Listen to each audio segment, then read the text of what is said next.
Olá, pessoal. Eu sou a Carol, fundadora da Pets and Friends.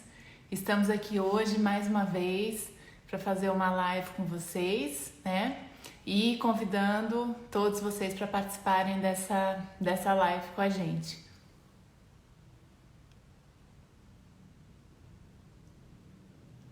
Então, vamos lá. A gente vai falar hoje sobre os principais problemas do cavalo de hipismo. Temos convidados aqui conosco o Hélio Itapema e a Raquel, da Clínica Itapema, que vão nos auxiliar e passar todas as dúvidas em relação a esse tema que é super importante para a gente. Eles vão chamar aqui para entrar, já vamos nos conectar a eles, agradecendo a participação de todos vocês aqui, pessoal que é do hipismo, pessoal que não é do hipismo, mas tem curiosidade em saber. É sempre muito bom compartilhar conhecimento, né? Peraí que eles estão chamando.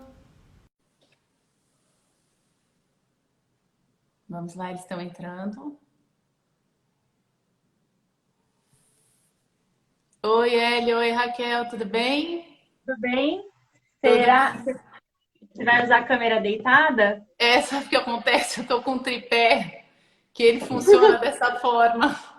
Mas peraí, deixa eu fazer uma coisa aqui, peraí. Vamos ver aqui se eu consigo deitar mesmo. Peraí, vamos, assim funciona bem? Se vocês preferirem, a gente faz assim, não tem problema. Acho que travou nossa imagem. Foi? Peraí que a gente vai... Peraí que vamos voltar. Então vamos lá, pessoal. Hoje a gente vai fazer uma live aqui com o Hélio Itapema e a Raquel, da Clínica Itapema, para a gente falar sobre os principais problemas do cavalo de hipismo, né? E como é que os principais desafios, né? E como é que a gente consegue, do ponto de vista veterinário, auxiliá-los, né? De modo que eles tenham aí um rendimento que os deixe saudáveis, né? E consigam performar também nas diversas modalidades do esporte. Espera aí que eles estão entrando. Agradecendo mais uma vez a todos vocês pela presença. É um prazer imenso ter vocês aqui, compartilhar conhecimento. Depois a gente fala um pouquinho sobre a Pets and Friends, o que é, etc. Mas o principal intuito do nosso encontro hoje é fomentar justamente esse conhecimento à luz da são e toparam bater esse papo com a gente. Espera aí que... Obrigada a todo mundo que já está entrando. Mandem suas perguntas, a gente vai tentar responder todas aqui. Caso a gente não consiga responder alguma pergunta em função de tempo, a gente depois se propõe a encaminhar para cada um de vocês, tá? Então, podem ficar tranquilos que a gente vai encaminhar as perguntas, as respostas de todos vocês. Espera aí que o Hélio e a Raquel estão entrando para que a gente possa começar.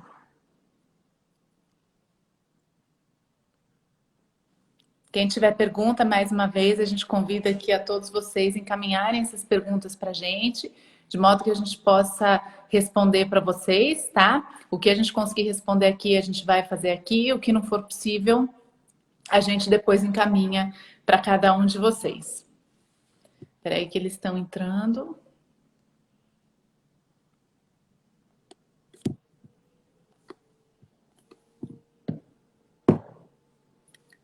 Obrigada mais uma vez a todos vocês. A gente já está conectando aqui com o Hélio e com a Raquel. Pronto, deu certo a câmera. Tá travando, né? Tudo bem, Hélio?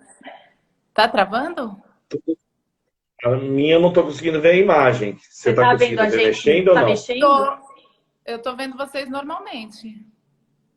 Ah, então tá. Pra gente tá aparecendo a imagem travada, como se não tivesse funcionando a nossa câmera. Sério? Mas pra mim vocês são normais. Deixa eu ver, peraí.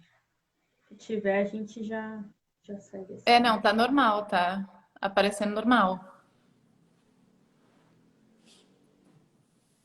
Se quiser, a gente entra de novo, mas pra mim tá normal a imagem. Não, tá normal mesmo. Aqui apareceu normal. A gente viu no da Raquel e parece que tá normal. Então tá bom. Então vou apresentar. Eu tava falando de vocês que são profissionais incríveis, são seres humanos assim que me faltam adjetivos para qualificar de tão especiais que vocês são. Então, a gente aqui, nós todos somos eternamente gratos a todos os cuidados e carinho que vocês têm com os nossos mascotes hípicos. A gente tem gente aqui que tem cavalo, que não tem, enfim, mas todo mundo que está aqui ama animais, né? Isso que eu acho que é o principal ponto de encontro aqui. E o intuito hoje da gente, eu queria que vocês falassem um pouquinho sobre vocês e também para que a gente falasse sobre os principais, né, as principais afecções dos cavalos de hipismo, um tema que é bastante interessante. E acho que a gente pode começar com vocês se apresentando, depois a gente entra efetivamente no tema. O que vocês acham? Pode ser? Tranquilo, Carol. Na verdade, acho que até dispensa a apresentação, sua apresentação foi muito boa. Eu gosto mais de ficar nos bastidores, gosto tanto de ficar na frente das câmeras. Normalmente eu fico mais ajudando o Hélio para responder as coisas e passo as coisas para ele, mas vamos lá. É a dupla, não, mas é a dupla, viu? A dupla funciona muito bem. Sem dúvida, sem dúvida. Eu tenho toda a certeza disso. Aqui é o declaração de amor ao vivo, hein? Ela me completa, sem a menor dúvida. E aí eu tento completá-la. Tá, com certeza. Então podemos começar, acho que explicando, tem gente aqui que não conhece efetivamente o cavalo de hipismo. O que seria o cavalo de hipismo? Para que a gente possa contextualizar. Gravando pra caramba. Carol, deixa eu tentar entrar pelo outro, que tá travando muito aqui. Deixa eu tentar entrar pelo meu outro celular aqui, que não tá conseguindo nem ouvir a pergunta. Última tentativa. Tá bom.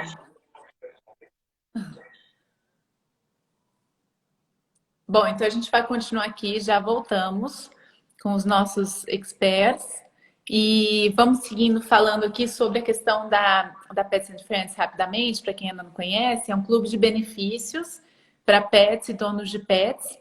E a gente, então, é um aplicativo que vai ser lançado em agosto, né? E esse aplicativo vai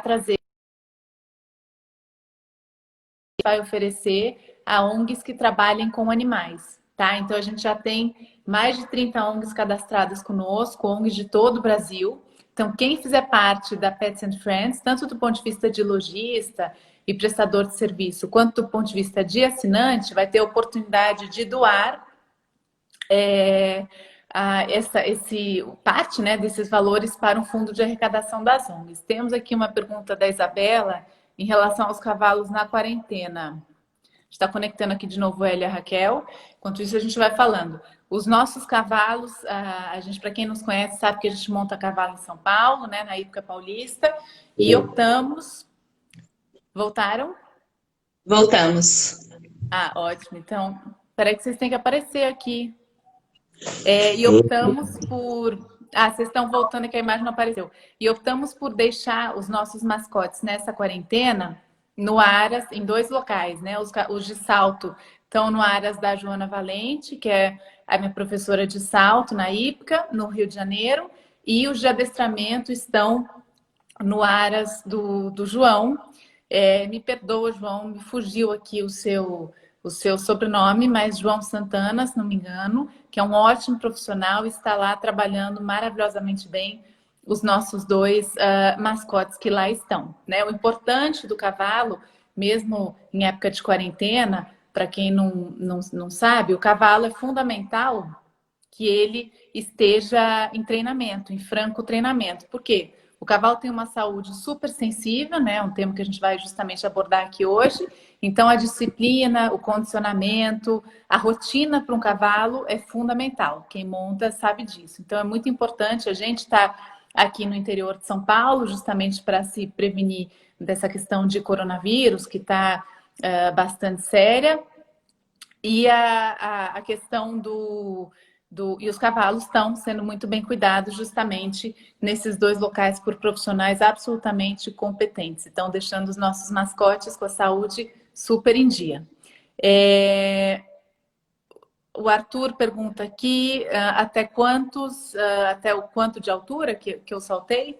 Arthur, vou ser sincera contigo. Eu em treino já saltei obstáculos de 1,30 m, mas em treino, né?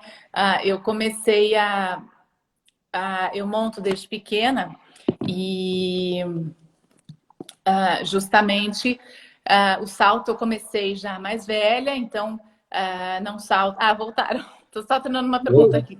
Então, o salto eu comecei já mais velha, com 20 e tantos anos, então eu faço provas aí de 90, 1 metro, mas em treino já saltei 1,30 m, mas não em provas.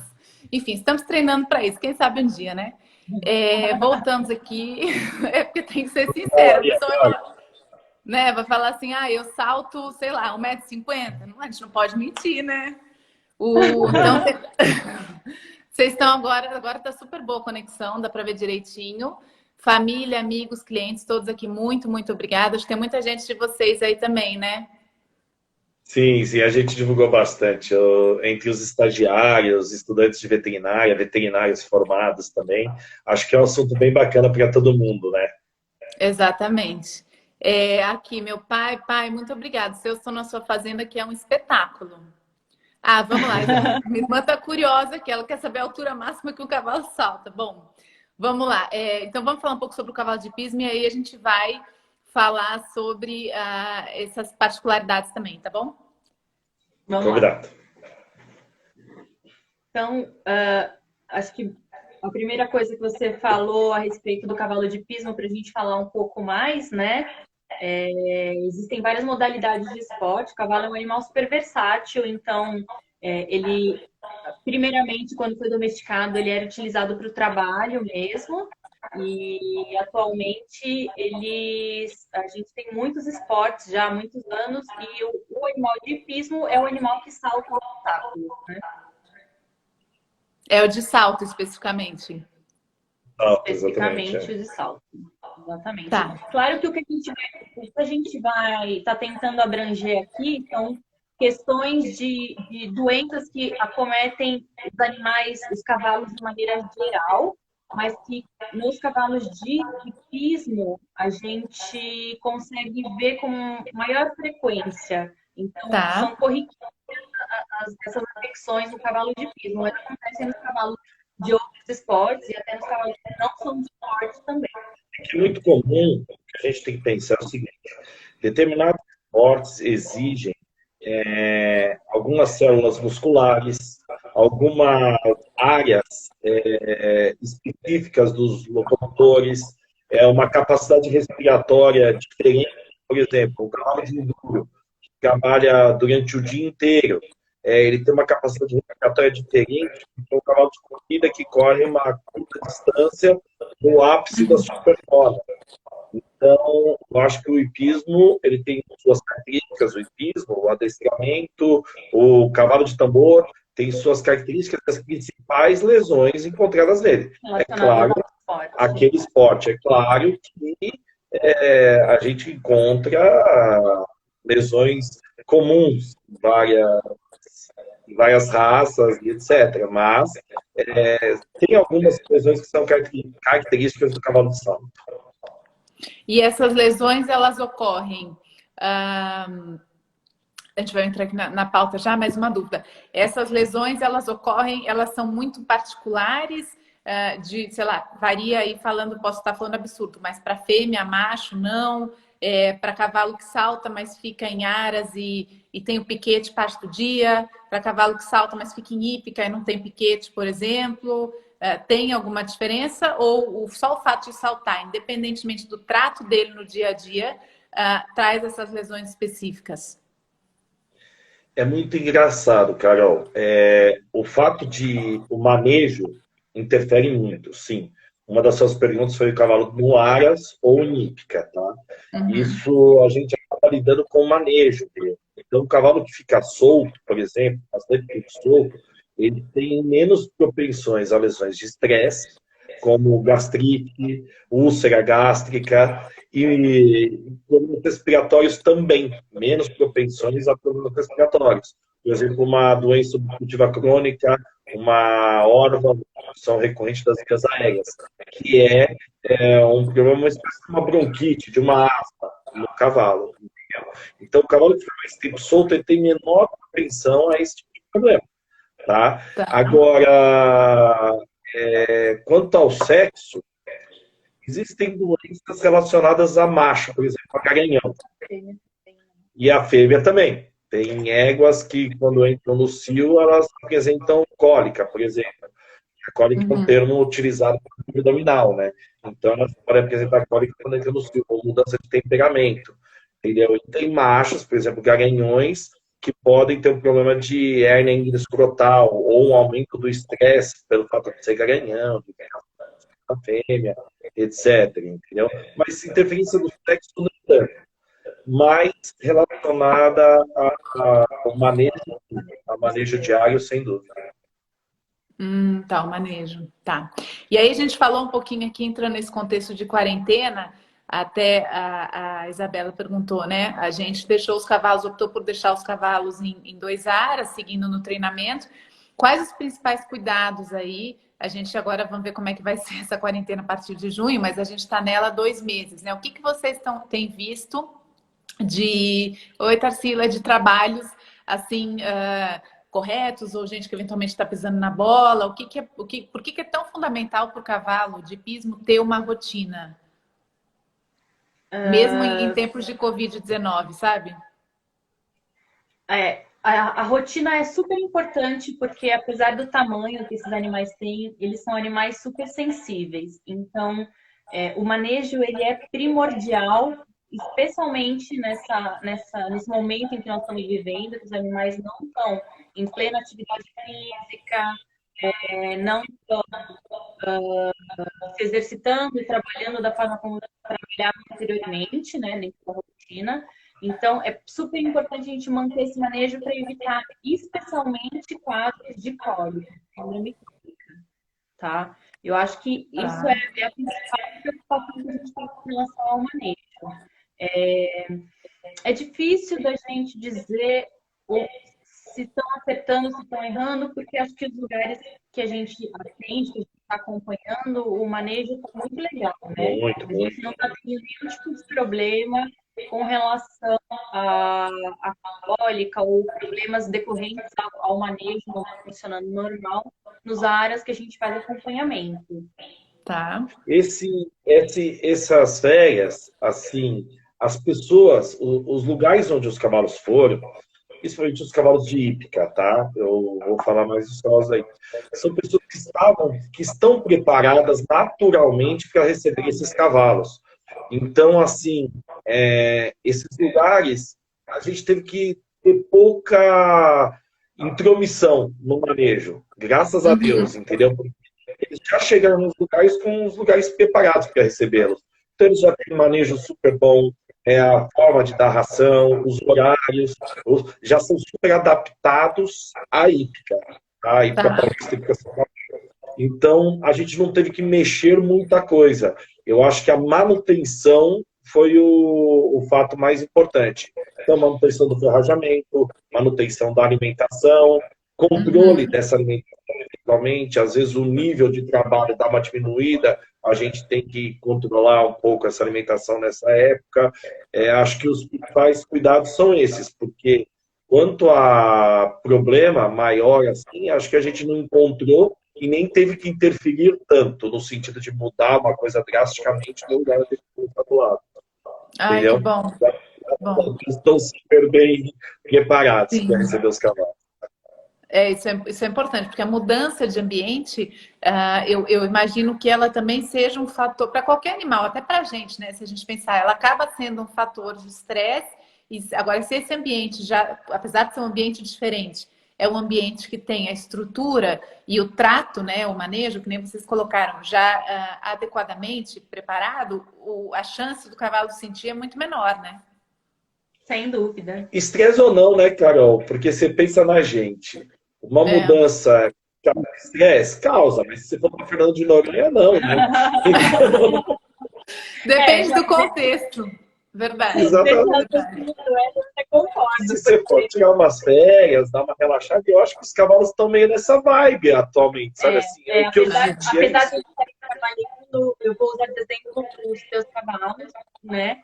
Mas apesar de eles estarem trabalhando, eles estarem seguindo rotina de trabalho, eles são um local onde eles têm uma vida também de piquete, também de relaxamento. Então, a gente tem uma outra questão agregada a essa mudança de equilíbrio deles estarem com bem-estar, não estarem com estresse. Tá, perfeito. O Cadu tem uma pergunta aqui, em relação à cólica, que é um tema super, super sensível. Nota aqui, mas é legal de responder. A medicina veterinária avançou pra caramba, vocês sabem disso melhor do que a gente. E por que que a cólica ainda é assim um calcanhar de Aquiles, tanto para vocês profissionais, para a gente que é proprietário, sofre junto? Por que que é algo assim que a medicina veterinária evoluiu, mas a cólica, sabe, não sei, por que que é tão delicado? Bom, acho que nisso entram algumas questões super interessantes, que são até uma curiosidade para quem não conhece o cavalo, como a gente conhece, não vive o cavalo como a gente vive, né? A primeira das questões que na minha opinião, é bastante relevante para a questão da ocorrência de cólica é que o sistema digestório do cavalo, ele é diferente de outras espécies. Então, o cachorro e o gato, quando eles têm algum desconforto, por exemplo, algum desconforto gástrico, algum desconforto no estômago, eles conseguem vomitar, eles conseguem colocar para fora, né? E o cavalo, ele tem uma anatomia onde o ângulo do esôfago dele, que vai até o estômago, não permite que ele reflua o alimento quando ele está passando mal. Então, isso já é uma das coisas que predispõe o cavalo a ter mais sensibilidade. Se a gente for falar todos os fatores que predispõem um cavalo à cólica, a gente vai ficar aqui, acho que até 10 horas. Eu vou mostrar uma foto de uma cirurgia de ontem, inclusive, de cólica, que eu acho que vai dar para mostrar aqui. Só para vocês terem uma ideia de uma coisa que acontece e não é tão incomum em cavalos mais velhos, tanto não é tão incomum que a gente pegou um caso ontem. Enquanto o Hélio abre até... E vê se consegue ver aí que está gravando. Sim, caramba. O tamanho dessa pedra. Estava no intestino. No intestino do cavalo. Gente. Então, é uma formação de magnésio e cálcio ao redor de um corpo estranho no intestino de um cavalo, que forma em cavalos mais velhos, claro, pode acontecer. Esse cavalo ficou uma semana para conseguir fechar o diagnóstico da cólica. Entendeu? Para conseguir fechar o diagnóstico cirúrgico. Ele ficou uma semana incomodado e vai e vem, lá de Bauru, inclusive, ele nem é de São Paulo. E vai e vem, eu fui até lá, aí depois a dona do lugar é veterinária, ela atendeu a minha filha, depois deu sequência, até o momento que ele foi para a mesa, a gente comprou essa pedra. No intestino do cavalo, só para você ter uma ideia, passando do estômago, como a Raquel disse, tem vários fatores de predisposição, além do ângulo do esôfago para o estômago, e a válvula também de entrada, ela é muito firme, muito forte. Então, a partir do momento que o cavalo entra, dificilmente ela abre para refluir alimento, ele produz muito suco gástrico. Então, é um fator que é disponível para ter úlcera, gastrite. Tá? No intestino delgado, que tem em torno de 30 e poucos metros no cavalo, só para você ter ideia, 30 e poucos metros, enorme. Caramba, enorme. 30 e poucos metros, ele tem um mesentério, que é o que segura ele, que tem aproximadamente 60, 70 centímetros. Então, é isso daqui de mesentério, que tem 30 e poucos metros. Então, a chance disso enrolar também é muito grande. Além de a base é pequena, né? Proporcionalmente ao tamanho, é uma base pequena, uma estrutura pequena. Tem uma flexura no intestino grosso do cavalo, agora passando para o intestino grosso. Delgado tem que ter poucos metros. O intestino grosso tem uma flexura que de 60 centímetros de lumen passa para 6 a 8 centímetros. Ou seja, ele é super estreito e de repente ele fica super largo. Ele tem uma diferença de diâmetro muito... Ele é super largo, então faz uma flexura como se fosse um cotovelo. E nesse cotovelo, a chance de parar alimento e causar uma compactação também é muito grande. Ainda é o calcanhar de Aquiles, sem a menor dúvida.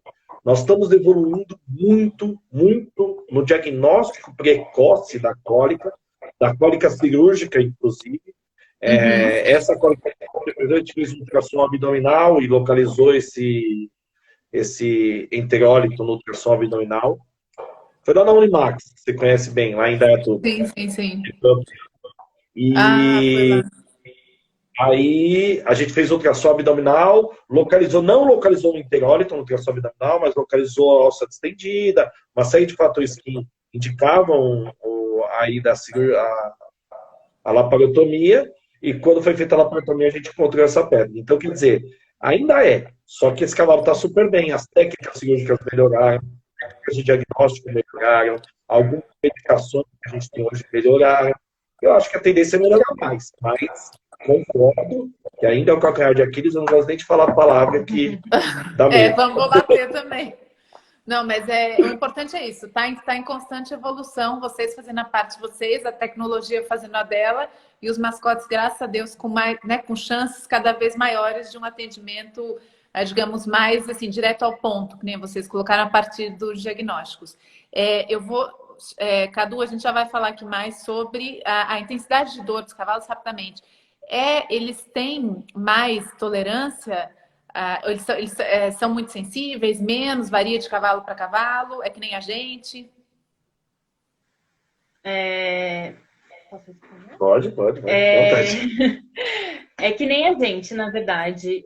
Alguns animais são extremamente resistentes à dor e alguns animais são super mais sensíveis. Então, eu trabalhei atendendo os cavalos da Escola de Equitação da Época Paulista durante 7 anos. Muito mais do que isso. Mas... E chama de velho ao vivo, hein? Muito mais tempo. Ela fez a declaração de amor e depois eu falo, deixa eu dar uma provocada. Não, Faz parte. Estava lá antes de eu entrar para a hípica, né? Bem antes. E a gente tinha um cavalo que a gente atendeu na escola, ele até já faleceu, e ele era um cavalo que ele tinha um limiar de dor extremamente baixo. Então, assim, quando esse cavalo pisava numa pedrinha, não que não doa, né? Se a gente pisar descalço, não dói, a gente sabe. Mas qualquer outro cavalo, a gente tinha incomodado. Ele chegava lá na veterinária para a gente fazer o atendimento, com a mão erguida lá no alto, assim, ai, nossa, já tô incomodado. Eu pensava que o cavalo vai perder desse jeito. Quando ele tinha cólica, ou um desconforto abdominal até leve, que não era nada tão grave, ele deitava no meio da aula. Se tivesse criança na cela e tudo mais, ele deitava com criança na cela. Caramba! Ele mal com limiar super baixo, porque ele tem que chegar para a veterinária fazer um protetor gástrico. Então, é um remédio especificamente para tirar a dor. Toma, e em 20 minutos ele já estava normal, como se nada tivesse acontecido. Engraçado, gente. Para você ter uma ideia, esse cavalo aqui, essa pedra aqui, ela devia ter um palmo e meio, uns 25 centímetros, 30 de diâmetro. A gente não então, o peso, né? Você imagina, ainda não passaram o peso dela. Essa pedra é gigante e esse cavalo não sentiu nenhuma dor absurda. Eu tenho vídeos dele na noite anterior da cirurgia pastando normalmente, como se nada. Ele estava estranho. Aí ele botava ele na cocheira, dava uma cavadinha e saía comendo. E a dona, preocupada, ficou em cima, tal. Foi muito bom, ela teve prejuízos maiores por causa disso. Mas falando que ele estava estranho. Isso é muito importante, Carol, porque essa sensibilidade, esse feedback, às vezes você pega... Pode aparecer, aparece. Esse feedback, às vezes você pega com o proprietário.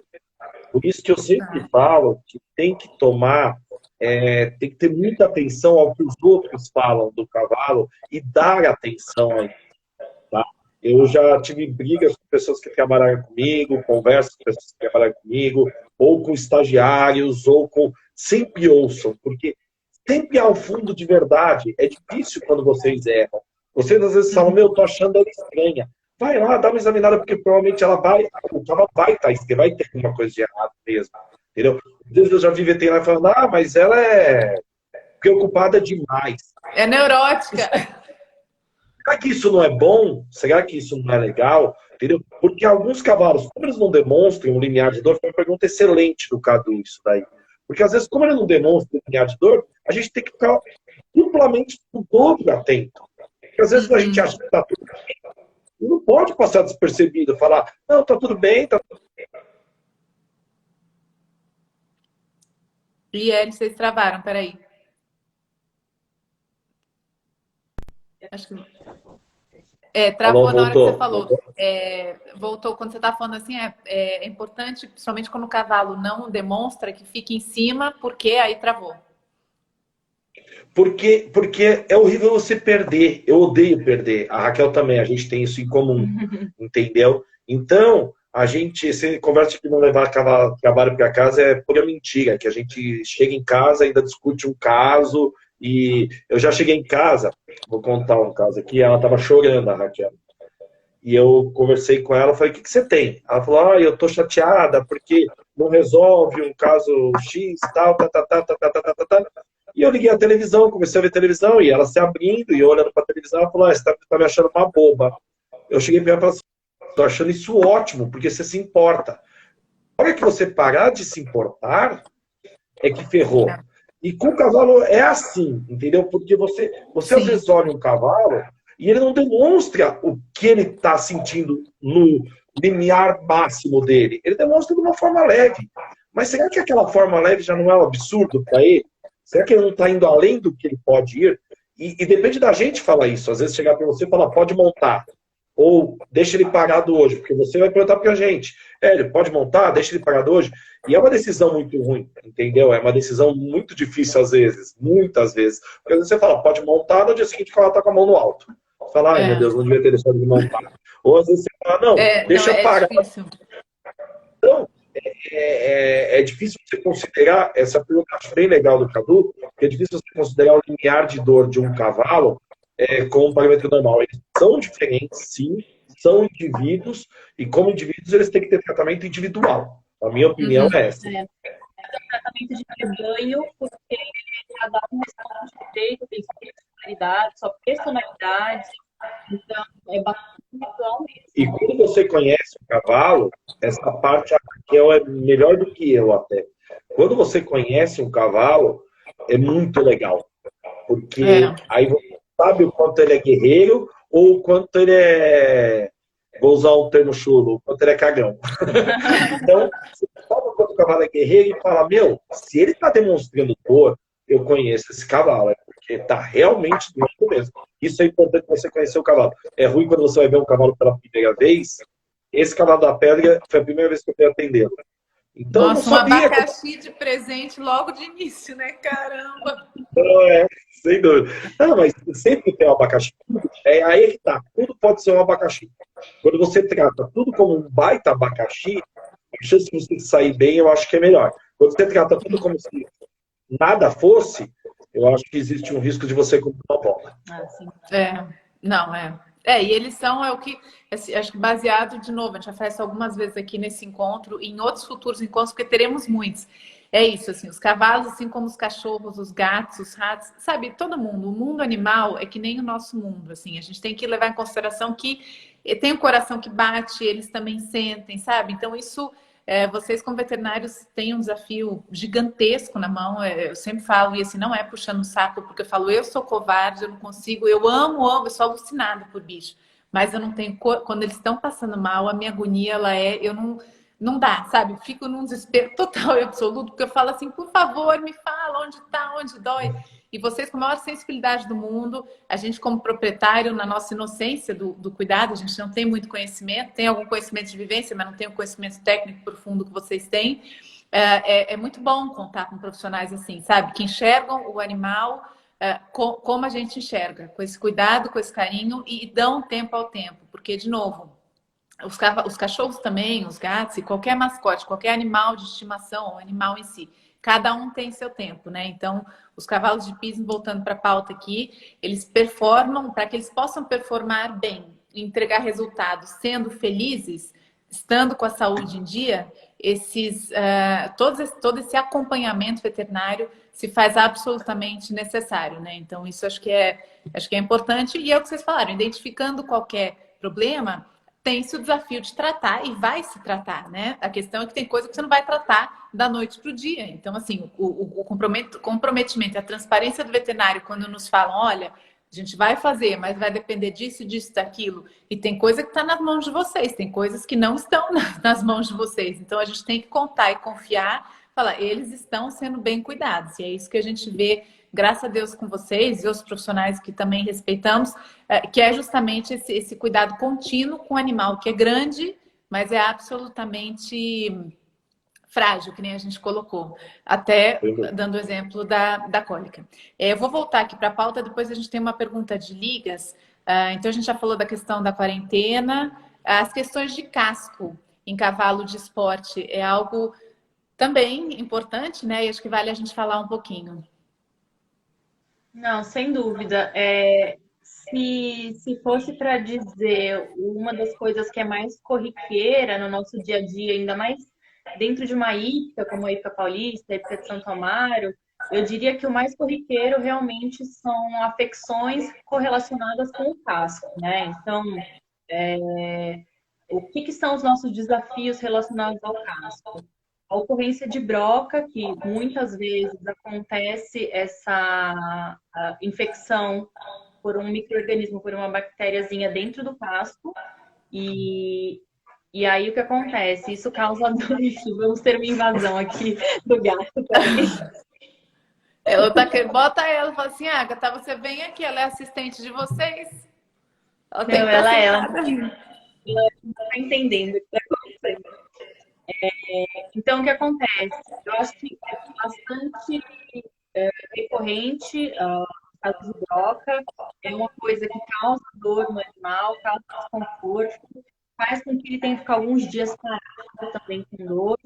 Então, a gente tem uma série de exames que a gente tem que fazer, né? Primeiro a anamnese, primeiro tem a queixa do proprietário ou do próprio tratador. E aí a gente passa para fazer alguns exames, principalmente começando pelo bloqueio anestésico, para a gente poder justamente identificar de que parte, qual estrutura que está vindo a dor que ele está sentindo. E uma vez que a gente fecha o diagnóstico e confirma que realmente o que o animal está sentindo está ali dentro do casco, a gente tem outras formas de diagnóstico complementar que ajudam a gente a realmente direcionar para a ocorrência de ter uma broca, né? E sem dúvida, a gente tem que, muitas vezes, contar com o auxílio de um ferrador, então é sempre um trabalho em grupo, com mais de um tipo de profissional integrado, porque muitas vezes está num local que precisa que ele nos ajude a acessar para aliviar. Ou então fazer o tratamento para que o animal consiga retornar. Eu acho que hoje, Carol, é mais do que isso, tem mais patologias de casco, né? A broca, como a Raquel disse, laminite. A laminite acho que é bacana a gente falar um pouquinho, porque até o Rafa perguntou aqui, eu não conhecia a laminite, né? A gente teve aquela experiência com o nosso mascote, que foi bem dolorido, mas foi um aprendizado.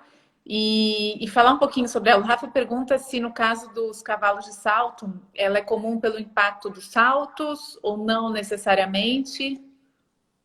Aí Não a gente já pode aproveitar e falar sobre ela.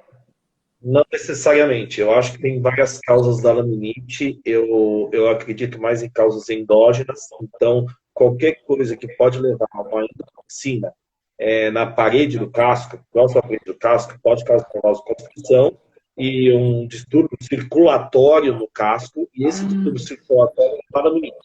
Tá? O impacto não vejo como um motivo relacionado à laminite, porque até as pisos hoje nas turistas são muito bons. Então, a absorção de impacto é muito boa, a qualidade de ferragem é muito boa. Eu acho que a laminite é mais causada por um fator endógeno. Então, uma cólica, pós-cólica, o risco de laminite muito grande, uma síndrome metabólica, uma síndrome de Cushing, Sobrecarga no outro membro. sobrecarga lateral, entendeu? Quando ele fica muito apertado no membro, acaba com o código catalamite. Qualquer distúrbio circulatório, no caso, pode levar a uma laminite.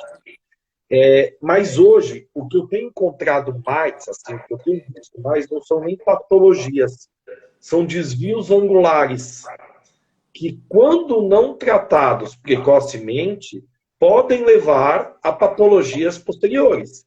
Então, por exemplo, quando você tem um osso dentro do casco, a terceira falange, ele deveria ser paralelo ao solo. Quando ele tem um desvio angular ou angular, que a gente chama negativo, aqui ou aqui, ele sobrecarrega ou essa região ou essa região. Então é natural, porque ele está mais próximo do solo. Se você não deixar ele reto, de novo, a chance de dar uma lesão é muito grande. Se de trás ele estiver torto também, ele também pode levar a lesão em ligamentos colaterais. Então, esse diagnóstico precoce, eu acho hoje, se bobear, tão importante quanto as patologias de casco em si. Então, eu acho que o que a gente encontra hoje muito é isso. Não é culpa de ferrador, porque eles não têm olhos de raio-x para poder saber se o ângulo está reto. Às vezes o casco está todo retinho, todo alinhado, e para a terceira falange é 14. Por isso que é um porque trabalho é interno, né? Assim, a terceira falange, para quem não conhece direito, é interna, e por meio desses exames que se fazem, tipo raio-x, você tem acesso, então, à estrutura mesmo que se encontra ali, para ver se ela está ou não normal. Uma vez que ela não esteja, esse trabalho você faz em conjunto justamente com o ferrador e com o acompanhamento perene dos exames, né? Exatamente. Exatamente. Eu acho que, assim, o casco é uma estrutura do cavalo extremamente importante, porque, como a Hélio falou, se você tem esses desvios angulares, você tem essas anomalias, mesmo que sejam pequenininhas, com o passar do tempo vai sobrecarregando diversas estruturas. E da sobrecarga dessas estruturas é que vão surgindo algum tipo de lesão de acordo com o desbalanceamento que ele apresenta lá. E muitas vezes você fala, puxa, aconteceu uma lesão aqui no meio do boleto, em cima do boleto, no meio da canela. E várias vezes pode ser que o que fez com que ela surgisse seja justamente ali dentro do casco. Ah, sem dúvida. Hoje o casco é um dos maiores aliados na parte locomotora. Do mesmo jeito que ele é um inimigo, ele pode ser um aliado. Quantos casos a gente não soluciona de claudicação com ferrajamento, com ajuste de ângulo, etc. O cavalo melhora assim da água para o vinho, movimentação. Isso é legal. E aí, acho que também para quem ainda não teve nenhum desafio nesse sentido de casco, o tratamento muitas vezes ele é demorado, né? Não é aquela coisa tipo, toma um remédio, 3 dias fica bom. Então, às vezes, você corrigir um ângulo leva um tempinho, certo? Quer dizer, é um acompanhamento que se faz, né? Um casco, para crescer por completo, ele demora em torno de 6 meses. Para crescer da coroa até a sola. Ele demora em torno de 6 meses em condições normais. Então, você imagina como é que você até já acompanhou, uma rachadurinha no casco. E ela sair, se você for pensar mesmo, inteira, são 3 meses para sair da coroa até o casco. Só que aí que tá, Carol, se você não acertar o ângulo desse osso dentro do casco, a rachadura vai permanecer. Então, ela vai permanecer, e vai permanecer, e vai permanecer. O casco ele funciona como uma espécie de uma bexiga. Então, onde tem pressão, ele estufa. Se você coloca a pressão na lateral, ele vai estufar e pode aparecer uma rachadura ali. Vai expandir e pode aparecer uma rachadura ali. Entendeu? Então, a primeira coisa que você tem que fazer, nesses casos, é tirar a pressão daquela parede, onde está o problema. Então, é longo, é um trabalho difícil. Às vezes a gente fica, além do tempo que fica com o cavalo para recuperar, o próprio casqueamento, ferrajamento, às vezes demora horas. Às vezes fica 4 horas, 5 horas, acertando o ângulo para deixar o cavalo legal e muda muito o cavalo. Sim, Travou? Peraí, que acho que vocês estão voltando. É super importante essa questão da paciência, até Quem que falou aqui que tem que ter paciência? Tem que ter muita paciência, mas faz parte, de novo, tem que ter paciência porque são animais, são seres vivos, né? Eles têm o tempo deles também. E isso, acho que é um dos pontos fundamentais dessa aliança entre o cavalo, os veterinários, que são os experts, que são vocês, os proprietários, e o próprio tratador, que tem um papel fundamental, assim como o profissional que faz, né, o ferrajamento, o ferrador, porque é um conjunto. Em conjunto, a gente consegue atingir esses objetivos que, de novo, precisam de paciência. Uma dúvida minha rápida, a laminite, por exemplo, se o cavalo tem nas pernas, né? Nos membros bom, nas pernas. É possível que passe para as mãos ou não? É sistêmico, não é? É incomum ter nos membros pélvicos, só se o cavalo apresenta alguma patologia que predispõe a isso, nos membros pélvicos, tá? Normalmente a laminite acomete mais os membros torácicos, os anteriores, as mãos. Ah, não sabia. 80% do peso do cavalo, 70 a 80% do peso do cavalo está localizado nos membros anteriores, por causa do pêndulo da cabeça, inclusive. Ah, tá. Então, essa sobrecarga nos membros torácicos faz com que ela tenha maior predisposição nos membros torácicos, tá? Tá.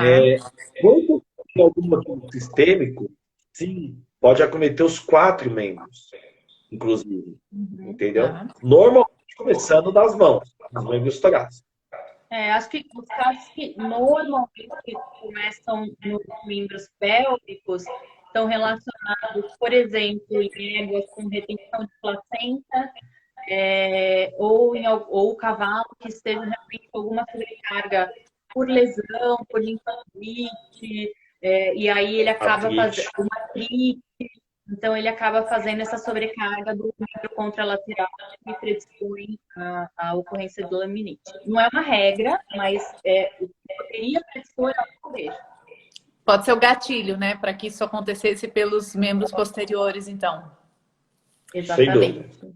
A Isa Bueno pergunta aqui, além dos problemas de casco, se existe mais alguma afecção que vocês consideram frequente em cavalos de salto, né? Outras afecções aí que a gente possa citar. Mas se tiver algo ainda relevante de casco, a gente mantém no casco. Por exemplo, o sistema locomotor. Não, então vamos lá. Se for falar de casco, a gente fica 3 horas aqui falando de casco. Se você me deixar falando, Carol, eu acho que eu vou a noite toda falando. Você sabe que eu gosto de falar, de explicar, então eu vou embora. Né? Não, mas isso é ótimo. Vamos lá. Eu acho que os principais são esses mesmo, tá? Quanto ao locomotor, vamos focar em locomotor, que acho que depois vai ter brecha para falar de respiratório, de outras patologias, para a gente também não estender muito. Eu acho que o que a gente tem mais, me ajuda aí, Raquel. Desmite do ligamento suspensor. O ligamento suspensor ele fica na canela do cavalo. Tá. Na face palmar, então atrás do membro. Tá? Desce por ali, são parecidos aqueles 2 tendõezinhos atrás. Ele desce o ligamento, né? Na verdade, como se fossem 2 tendõezinhos só, mas são um ligamento que desce. No meio da canela ele se divide. No lateral e medial, se insere ali no boleto e se desvia para frente. Quando o cavalo faz qualquer movimentação nesse sentido de torção, ele pode sobrecarregar esse ligamento. Então, você imagina um cavalo se recebendo de um salto, tá? Pulando 1,30, 1,20, que seja, qualquer altura. Os 500 quilos do cavalo, mais o peso do cavaleiro, que é melhor não citar, né? Mais a gravidade. Mais a gravidade.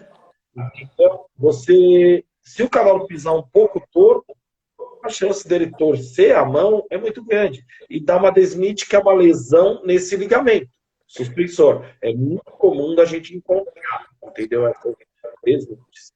Eu acho que outra...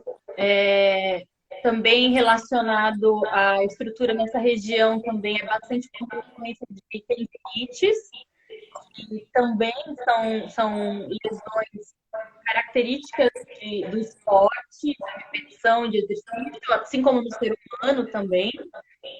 Tendinite é uma coisa que a gente é familiarizado até, porque é uma coisa normal para o ser humano. Também é uma doença, é uma patologia que requer um tratamento bem meticuloso, porque Sem dúvida, sem dúvida. se ela não for bem tratada, ela pode acabar se agravando futuramente, até impedindo que o animal continue no esporte. Então, muitas vezes ela é negligenciada, mas ela tem uma atenção super especial no tratamento dela.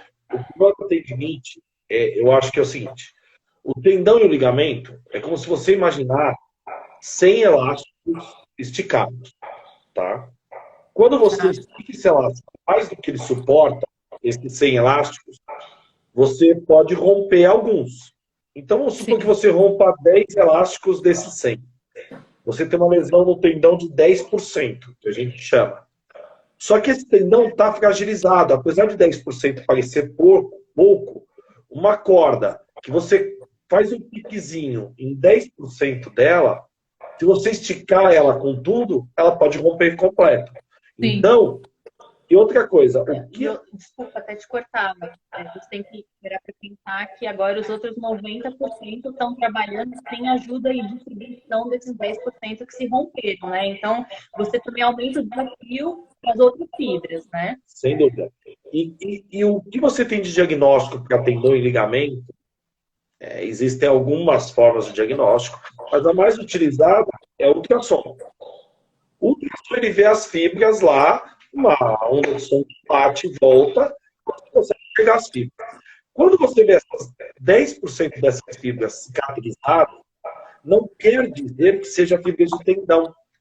Pode ser uma fibrosezinha, pode ter uma calcificação. De alguma outra estrutura ali, né? Da região, de alguma outra estrutura da região. Não, de tecido de cicatrização, mas nem sempre o tecido de cicatrização do tendão é com células de tendão. O organismo, ele dá uma embaralhada ali, entendeu? E às vezes esse elástico fica como se fosse um elástico que ficou no sol, e fica mais fraco. Então aí você volta o cavalo a saltar e rompe de novo aquelas 10 fibras ou 15 fibras, entendeu? 15 elásticos, e assim vai. E vira uma lesão repetitiva. Hoje a gente tem tratamentos para tendinite, plasma rico em plaqueta, célula-tronco, tem vários tratamentos para ter de fisioterapia. A Pete, que mandou a mensagem, que precisa de paciência, ela trabalha com fisioterapia, inclusive. Ela até mandou aqui que eu achei engraçado, que ela falou agora, muita física, né? Essas lesões melhora a qualidade das fibras. Melhora a qualidade das fibras, exatamente isso. Então, e esse PRP, célula-tronco, a fisioterapia, não quer dizer que o animal vai voltar mais rápido. Quer dizer que vai melhorar a qualidade das fibras de cicatrização. Melhorando a qualidade da cicatrização, quando ele voltar, mesmo que seja em 6 meses, 5 meses, o tempo pré-estabelecido, ele vai voltar com um elástico muito mais forte do que se tivesse deixado ele soltando pasto. Então, isso é super importante. Isso entra tanto os tratamentos novos que a gente tem, medicamentosos, quanto a fisioterapia. Isso é super bacana. E eu acho que o maior problema de cavalo de salto ainda é o que a gente chamava anteriormente de síndrome do navicular. Eu ia pedir para falar sobre isso, aí que fizeram uma pergunta também. Hoje a gente chama de dor podotroclear, de dor palmar. Porque o osso navicular, ele não foi feito para absorver tanto impacto. Um osso navicular de um cavalo de 500 quilos é mais ou menos desse tamanho. Nossa, mínimo. Pra você ter uma ideia. É desse tamanho. Pra você ter uma ideia. É muito pequeno. Todo o impacto do cavalo, quando ele se recebe do salto, ele cai com o talão. E depois ele pisa a pista e está galopando. Todo o impacto vai exatamente em cima desse osso ou dessa região onde fica esse osso. Entendeu? Além disso, o dia inteiro ele funciona como se fosse uma roldana para o tendão flexor. Então, o dia inteiro está o tendão flexor roçando nesse ossinho. A chance disso dar um problema é muito grande. Entendeu? Hoje, com ferrajamento melhor, com ajuste de ângulo dentro do casco, a gente consegue prevenir que aconteça esse problema.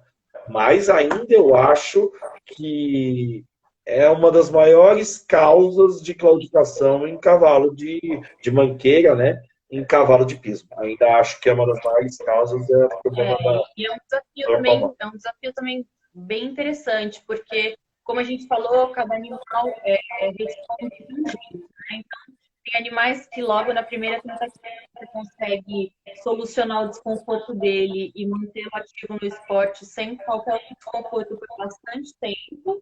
E tem outros que a gente tem que fazer outras tentativas até achar o ponto de equilíbrio e solucionar esse problema dele na navicular ou nas estruturas adjacentes para conseguir dar o conforto e deixá-lo sem claudicar.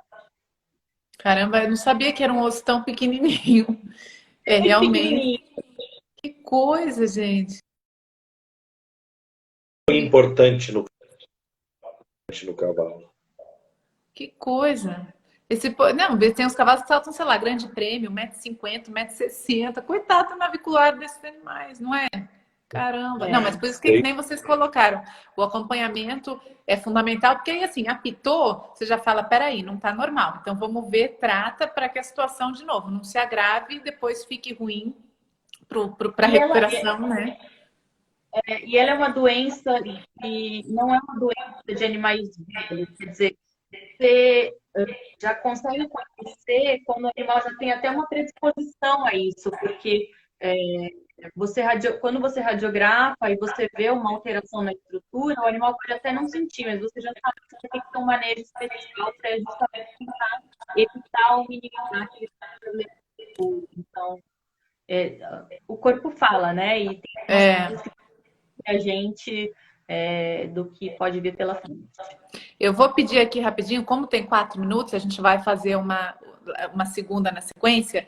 O que a gente não respondeu aqui, quem puder perguntar de novo na sequência, eu agradeço, tá? Só para a gente lembrar aqui, se é possível... Uma ajuda? Não, teve um telespectador, um telespectador aqui nosso que perguntou sobre recuperação de pata quebrada, se é possível curar um cavalo com a pata quebrada, a gente responde. A questão das ligas, se funcionam bem para cavalo de pismo, liga de, não sei se trabalho ou descanso, mas a gente pode falar sobre as duas. E depois essas duas perguntas aqui, do raio-x. Então, ligas, pata quebrada, se é indicado o raio-x após o nascimento, a questão da kinesiotaping para desvios angulares. A Pete falou da rachadura, que a questão do ferrajamento ajudou bastante nessa questão de rachadura recorrente, na linha do que a gente acho que colocou aqui. Pete, se for mais coisa, a gente está aqui também. Acho que são essas 4 questões. A questão da nutrição. A Lisa pergunta aqui, além da anatomia do cavalo, a nutrição adequada, quanto que ela pode prevenir a questão da cólica? A gente pode voltar na cólica depois, tá? A Isabela aqui, como lidar com o dono do cavalo quando ele quer entrar numa competição, mas vocês, como veterinários, o alertam que o cavalo não está bem. Como equilibrar isso? Isso é importante também, esse equilíbrio, esse bom senso por parte do veterinário e do proprietário, não é a qualquer custo que vai entrar em prova. Procedimento que se faz quando tem ligamento rompido. Basicamente, são essas as perguntas, tá? Então, vamos lá. A gente se desliga aqui, a gente vai para a segunda live, mas são essas as perguntas. Quais vocês querem responder antes a gente volta para a pauta? Eu vou falar rapidinho. Posso falar essa última de ligamento rompido? Eu acho que é mais rápida. Acho que é tranquila e rápida. Entendeu? Acho que dá até para abordar 2 aí. É que tem 1 minuto. Não, mas essa é super rápida. Que depende muito do ligamento. Depende muito do ligamento. Eu acho que tanto isso quanto a fratura de pata quebrada, eu acho que depende muito do tipo de fratura. Hoje a gente tem tratamentos espetaculares, porque as 2 coisas, só que depende do ligamento. Tem ligamento que é muito importante, que inviabiliza o retorno do cavalo ao esporte. Mesma coisa de pata quebrada. Não se sacrifica, não. Mas inviabilizar a volta para o esporte, às vezes inviabiliza. Entendeu? Hoje a gente tem tratamentos espetaculares. Quando voltar, eu vou tentar botar uma foto de uma placa e parafuso que a gente colocou numa égua que está correndo prova normalmente hoje. Prova de tambor. Está Teve correndo uma super bem. fratura alta Super complexa. na mão, super complexa, e tá aí, de volta às pistas trabalhando. Que legal. Isso é bacana. Então, hoje em dia que a gente falou, a evolução permite que muita coisa assim seja feita para recuperar o cavalo e muitos conseguem voltar para a vida de atleta, né? Mas aí a gente entra nesse ponto